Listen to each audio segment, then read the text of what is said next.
Lisa Roeder with us, Wallenpaw Pack 96. Yes. Wow. Let's talk a little bit about, being here, John Tintle, being involved, and your relationship with Coach Tintle. Sure. I actually was lucky enough to be at the very first icebreaker relays in '96 that Coach Tintle put together on a frigid day, unlike today.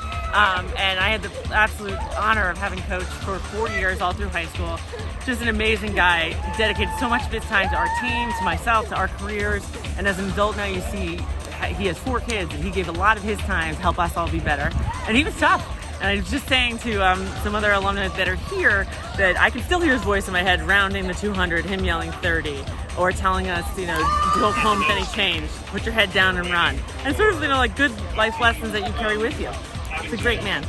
And for you became a state champion, so it went all the way. Talk about getting to that point where you were when you started. Were you just okay, I'm pretty good, or a coach kind of drove you, or did he teach you how to drive yourself, or a combination? It was a combination. I like to think we were a pretty good team. I came with some success into high school, but the year that I won the state championship, I think was a surprise for both of us.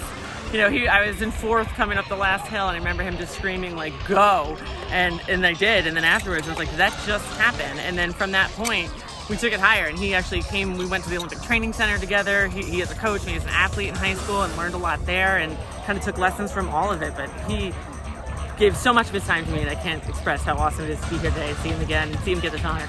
And him being honored, it's saying, hey, you came back. And, some people live in the area, some people are not from the area. But when you look at this event, and obviously it's nice weather, we got a lot of teams, which is great. But this kind of, I'm sure it hits you a little bit when you drive into that parking lot and you walk into the stadium, and there's a lot of emotions. Yeah, I got butterflies, and you see the amount of schools here, and the tents up, and the atmosphere. It's awesome, and it brings back a lot of great memories. And I hope all the young athletes today are in the same position 25 years later as I am, thinking that this is just a great experience. You could kind of hone in on maybe one life lesson that you think you took with you and you still have with you in your life today from 1996. And it's Coach Tintle. I can still hear him saying, don't come home with any change. So everything you do, if you try as hard as you can and you spend it all out there, some days are great, some days are not.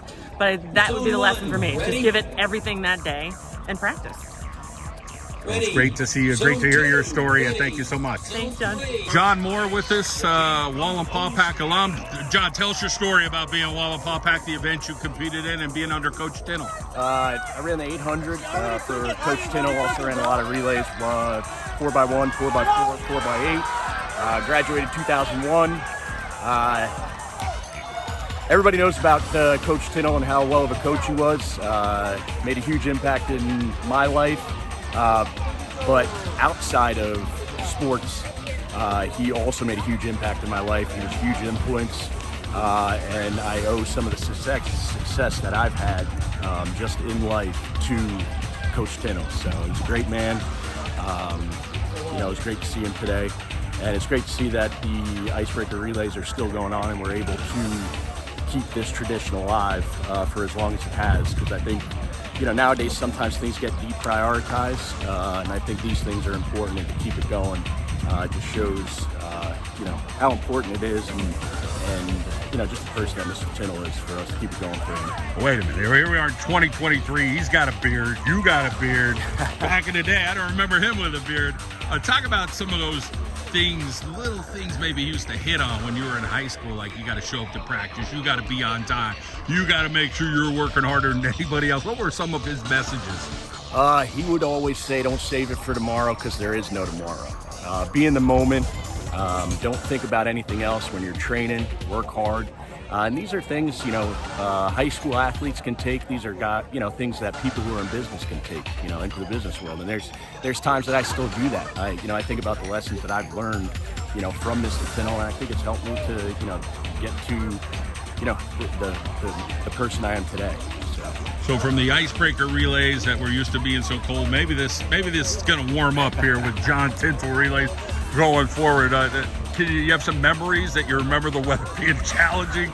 I can remember waiting to see if the snow was going to clear off the track so that we could have the relays. I can remember having to shovel the track off so that we could do a workout. Mr. Tintle would always say, it's a beautiful day in Northeast PA.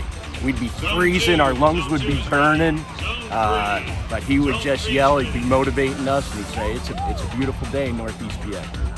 Well, it's good to hear your story, and great for you to come back and see Coach Tintle and be a part of the John Tintle Relays today. Yep. Thank you. Terry Blom with us, Wallenpaupack. Terry, you're a Coughlin guy. That's right. All the way up here at Wallenpaupack your whole career, pretty much, right? Not the whole career. I've been through a couple different districts, but I spent most of my time here. I remember seeing you in here since the 90s. Oh, yeah. And that's what I wanted to mention. I was the principal here when John Tintle started the Icebreaker Relays. I'm guessing it was probably around 1996. Going strong ever since. John's an outstanding coach, as we all know. He's still volunteering as a coach, but he was also an outstanding teacher all those years before he retired. And above everything else, he's an outstanding person. So I think today is just a special day, and it's great that they named this after John Tintle. Absolutely. And as you said, you being around, I mean, it's usually cold up here. We're all joking about like how we're getting a pretty good day. Now we might get some rain coming in or whatever, but Mark McHugh has kind of picked up that baton from John, or coaching between, but everybody, you know, we talked with a state champ from 1996. I mean, people came back to see John Tintle today. The shirts are flying off the table up there because John Tintle meant so much. And we talked to coaches like Coach McGrain out of Wilkes-Barre and Abington Heights, Coach Bassetti.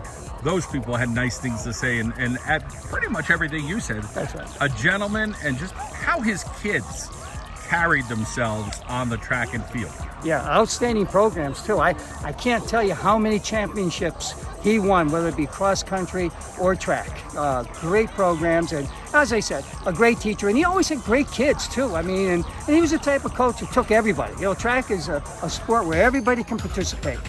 You don't cut anybody. So it's been a great run, and it's still going because he's a volunteer coach. And Mark McHugh is very smart, having John Tintle on his staff with all that knowledge that he has, and he's here every day as a volunteer. There must be something in the formula up here at Wallenpaupack. You look youthful. John Tintle looks youthful. You guys, veteran guys. But Terry, we appreciate you catching up with us. Okay, thank you. Great seeing you.